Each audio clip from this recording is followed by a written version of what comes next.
giờ đời tôi chưa quên sóng gió đã cho tôi nghe sống niềm tin chưa biết khơi biết đâu là bờ sai chưa thấy bao giờ đã là một tuổi sao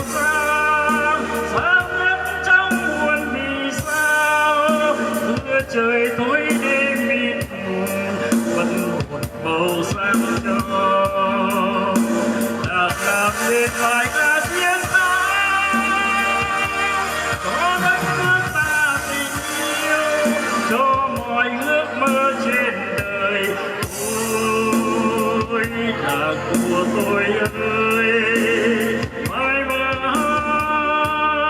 ơi.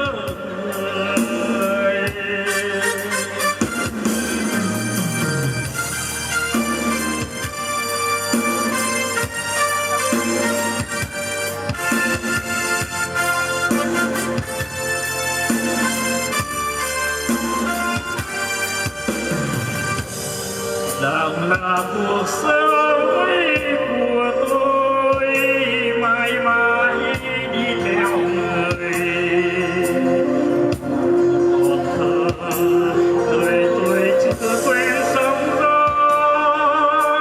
Đảng đã cho tôi để sống niềm tin giữa biển khơi biết đâu là bờ trời xoay chưa thấy bao giờ Đảng là một ngôi sao sáng nhất trong muôn vì sao mưa trời tối đêm mịt vẫn màu sáng cho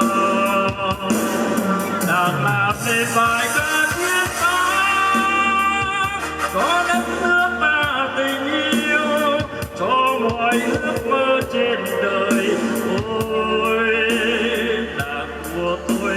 ơi mãi mãi ơn ơi ôi Đảng của tôi ơi mãi mãi ơn